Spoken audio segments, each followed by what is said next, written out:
Everyone, hope you all are doing good in your life. ये जो topic है ये है judicial review. Judicial review is given in article 13 of Indian constitution. Judicial review, judicial से मतलब clear होता है कि न्यायिक, यानी कि जुडिशरी, न्यायपालिका। न्यायपालिका का कार्य ये है कि न्यायपालिका ऑब्जर्व करेगा कि जो लेजिस्लेचर जो कानून बना रहा है क्या वो पब्लिक के इंटरेस्ट में है या नहीं है। अगर वो पब्लिक के इंटरेस्ट में नहीं है तो न्यायपालिका उस लॉ को ओवररूल कर सकता है, सेट असाइड कर सकता है। जुडिशियल रिव्यू का जो सबसे पहला केस था वो था मार्बरी वर्सेस मेडिसन। ये 1803 में आया था, which is given by the John Marshall. और ये जो आया था पहला जो मैं बता रहा हूँ आपको जुडिशियल रिव्यू का केस, ये अमेरिकन सुप्रीम कोर्ट के द्वारा दिया गया था। इस जजमेंट पहली बार जुडिशियल रिव्यू को लेके आया गया था। जुडिशियल रिव्यू में सिर्फ इतना ही नहीं, जुडिशियल रिव्यू की अगर हम बात करूँ तो हाई कोर्ट और supreme court can take suo motu cognizance. जैसे कि अगर हम बात करें अभी सीए के चक्कर में काफ़ी हंगामे हुए थे, तो उस दौरान सुप्रीम कोर्ट को, हाई कोर्ट को काफ़ी जो है लोग कह रहे थे भाई ये गलत है, ये सू मोटो कॉग्निजेंस जब मर्जी आए तब ले लेंगे, लेकिन जब ज़रूरत होती है तब नहीं ले रहे हैं। As you all can remember, अभी हापुड़ में वकीलों की और पुलिस की कुछ झड़प हुई थी ड्यू टू सम रीजन्स। उस कंडीशंस में everything was going against the lawyers, सब कुछ ही वकीलों के खिलाफ था। लेकिन उस कंडीशन में हमारे ऑनरेबल इलाहाबाद हाई कोर्ट ने सू मोटो कॉग्निजेंस लिया था और खुद से जांच करी थी उस दौरान। तो इसको ही बोलते हैं सू मोटो कॉग्निजेंस। अगर हम बात करें जुडिशियल एक्टिविज्म की, तो पीआईएल जो है, पब्लिक इंटरेस्ट लिटिगेशन जो है, इससे डायरेक्टली कनेक्टेड है।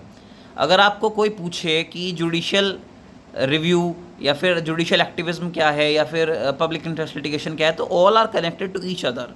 और मैंने आपको अभी बताया, जैसे कि एक मैंने अपनी वीडियो में बताया हुआ है कि पब्लिक इंटरेस्ट लिटिगेशन का आप पहला एग्जांपल दे सकते हैं हुसैन आरा खातून वर्सेस स्टेट ऑफ बिहार। इसके अलावा और भी बहुत से केसेस हैं, like MC Mehta versus Tamil Nadu. उसमें जो है छोटे बच्चों के लिए एमसी मेहता ने एप्लीकेशंस मूव करी थी ताकि छोटे बच्चे जो हैं इन हजार्डियस, मतलब कह लो आपकी पटाखे बनाने वाले कारखानों में काम ना करें, इस तरह से कुछ थे।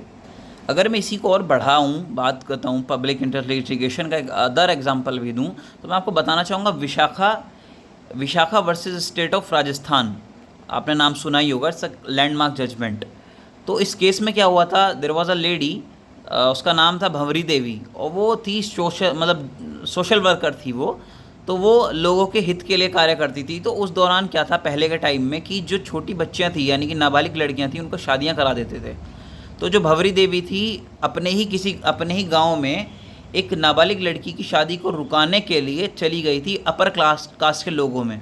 तो अपर कास्ट के लोगों ने उनके साथ रेप किया, उनके साथ दुर्व्यवहार किया, अपमानित किया, उन्हें अपशब्द कह के।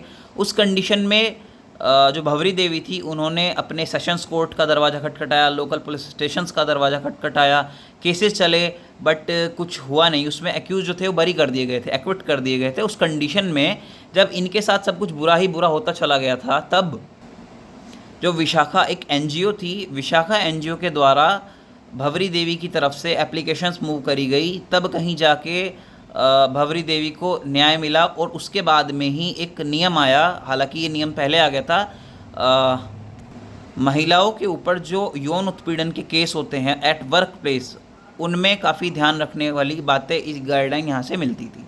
आई होप चीज़ें कुछ क्लियर हुई होंगी। जानकारी अच्छी लगी हो तो चैनल को लाइक सब्सक्राइब करेगा। Thank you so much for watching.